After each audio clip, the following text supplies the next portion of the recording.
Hi, my name's Karen Neal. I'm a specialist pharmacist in mental health and well-being, and I've been teaching mindfulness and practicing mindfulness for over a decade.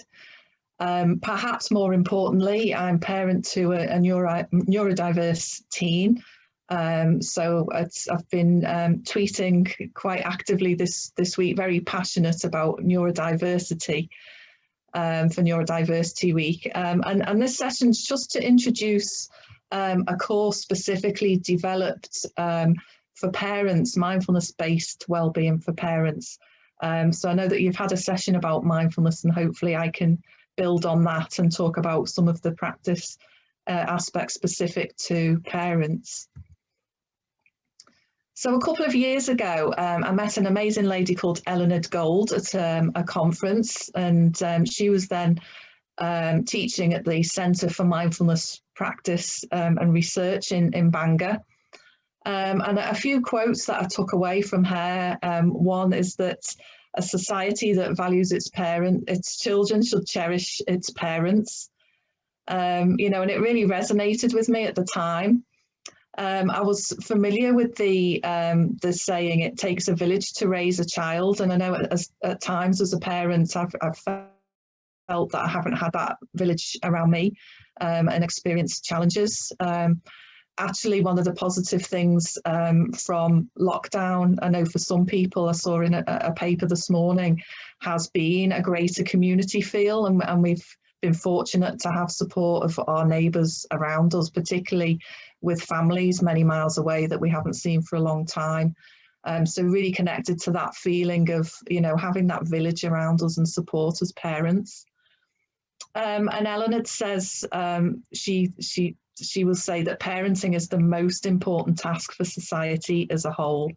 And the more I've reflected on this, the more, I really agree with that. And she's observed that really it's skewed more towards people as commodities and workers rather than as family members. And I know she feels quite strongly, as I do, that we really need to do more to support our parents in supporting children. So there was the Early Years Public Survey last year, commissioned by the Royal Foundation. There was some really interesting statistics really showing the importance and how parents see the importance of nurturing children for lifelong outcomes. 98% seeing nurture as important, and 90% seeing parental mental health and well-being as important to a child's development. And yet even before lockdown, only 10% of parents saying that they made time to look after their own well-being. So there's room for improvement. A lot of people sacrifice so much for their children and wider responsibilities for other family members, and also working. And also interesting, especially from a mindfulness perspective, was the impact of feeling judged came up as well, and how feeling judged by others has a real negative impact on parental mental health. And I think it's really important. And from a mindfulness point of view, mindfulness brings attitudinal qualities to it of non-judgment. So in practicing mindfulness, we do learn to be less judgmental, both of ourselves and for others. And that actually, that could have a really big impact on mental health. And then again, the concerns with the pandemic and increased parental loneliness, especially new parents, that has worryingly increased. So there's never been a more important time to be looking at, how we support parents.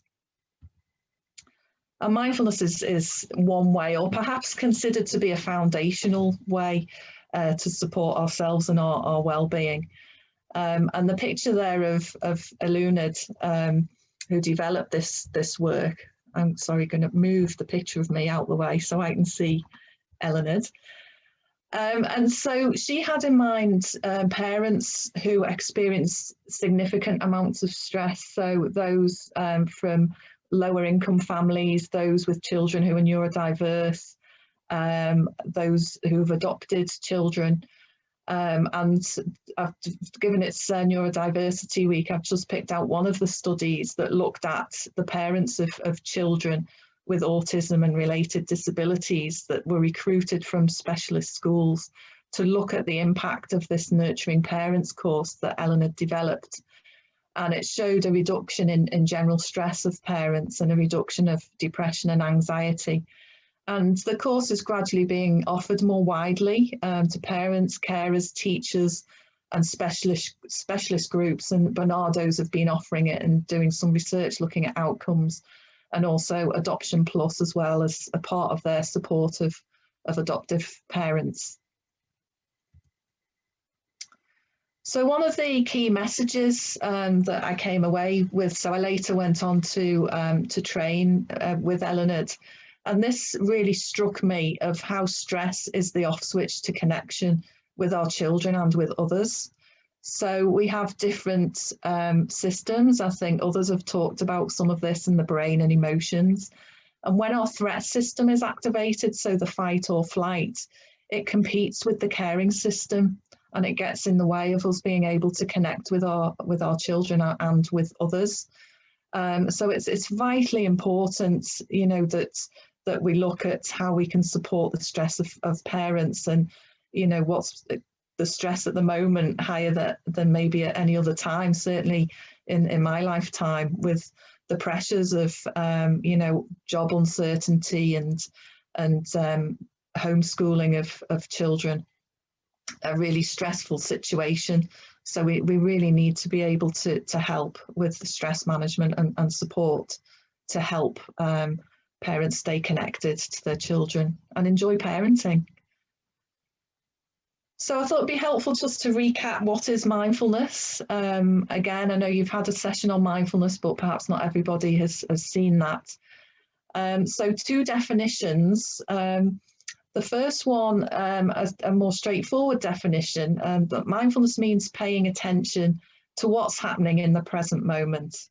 So that's anything that's happening in our present moment experience in our mind and body, so thoughts, emotions, any aspect of the senses, and also the external environment.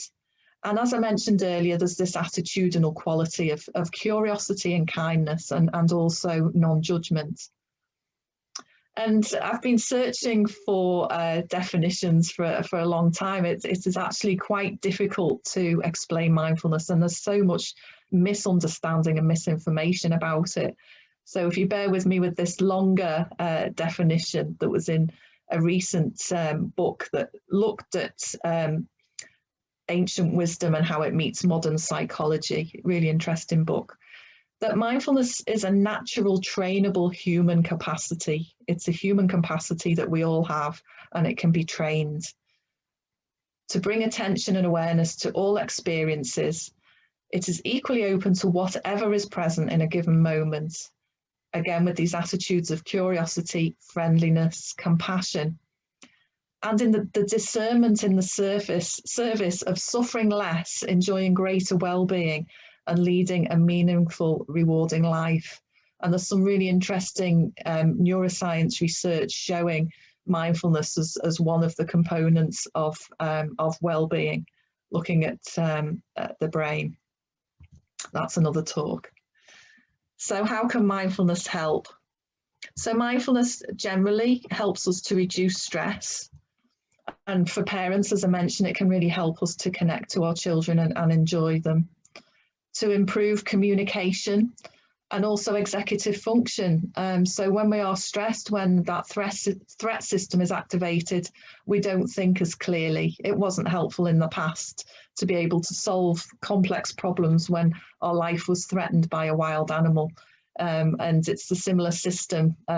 So it's really helpful to be able to recognize when we feel stressed and have the tools to help settle, so that we can retain that ability to think clearly, and particularly as a parent with teen, you know, as they become more into debating with you, it's really helpful to have that faculty working well. It helps us to manage worry and anxiety. So mindfulness-based cognitive therapy has been used and is recommended by NICE for depression. So a lot of that is about being aware of thoughts, and having more control over thoughts and worry thought patterns.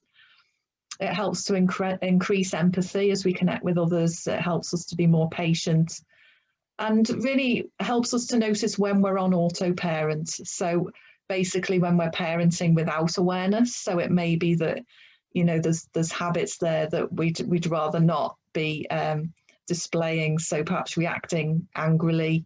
You know, if it's on automatic without awareness, then we have less control over that and less choice. And crucially, it helps us to be more gentle towards ourselves as well. You know, there are days when we feel angry. That's still mindful.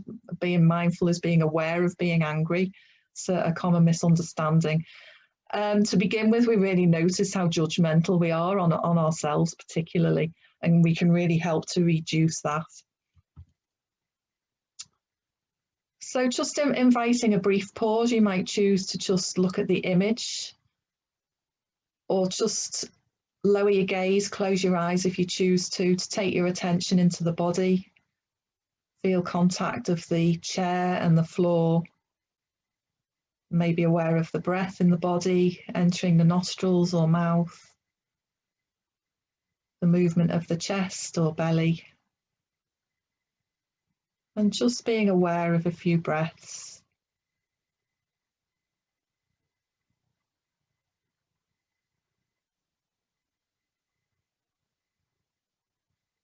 Just noticing what's here in the body, and any change when you take your attention just to feeling that connection with the chair and the floor and feeling that natural rhythm of the breath.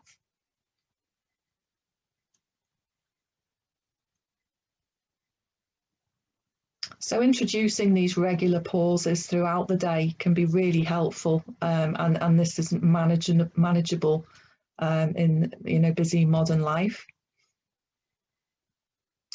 So just to highlight some key skills, Eleanor describes the Nurturing Parents course as opening the heart-mind. So very much about this recognition of stress and tools to reduce stress, enabling this connection with our children.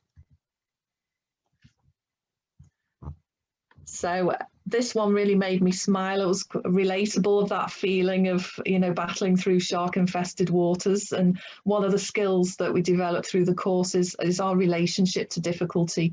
So rather picture a more solid, stable, protective yacht. The shark-infested waters are still there, but there's that safe container, and we're less kind of thrown about by the chaos. And a lot of metaphors in this as well. So skills of building resources to help us manage stress. So one of them is this concept with daily mindfulness practice that we weave the parachute so it's ready when we have a stressful situation, when we need to jump out of the plane. Some people even imagine they've put their parachute up to help support them with the challenges. Or feeling grounded, like in that short pause, the feeling your feet on the floor, maybe even imagining roots into the ground, and the metaphor of the tree, and the grounded tree with a strong root system that's blown about in a storm but not blown over. And just noticing any of these metaphors that you best connect with. It's very personal. A famous one from Jon Kabat-Zinn, who developed mindfulness-based stress reduction in the 70s. You can't stop the waves, but you can learn to surf. And interestingly, that with these regular practices, even shorter practices, increasingly neuroscience is showing us that the brain changes over time. And there is a framework of well-being, as I mentioned earlier, with awareness or mindfulness being a foundational component of well-being. And that diagram I particularly like, as well, as you see the waves coming from the brain, I think, to illustrate that connection, because we are really more connected as human beings as sometimes we perceive.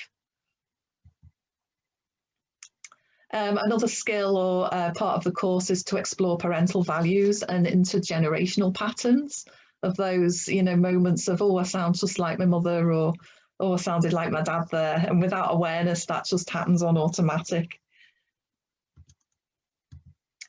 And seeds of kindness, starting to treat ourselves gently and notice judgment, as I mentioned, another skill. So if you'd like any further information about mindfulness and the Nurturing Parents course that I'm offering, you can have a look at the website at mindfulmedicine.co.uk, or don't hesitate to email me with any questions at k.neil@mindfulmedicine.co.uk. I couldn't resist this one, thinking about values and traditional family values. Humour is very important. And, you know, a mindful hug. I'd highly recommend any parents, you know, any access to mindfulness you find, whether it's through apps, CAMS offering it, or through schools. I highly recommend trying it and just see for yourself if it can help you as a parent and for your own individual well-being. Thank you for listening.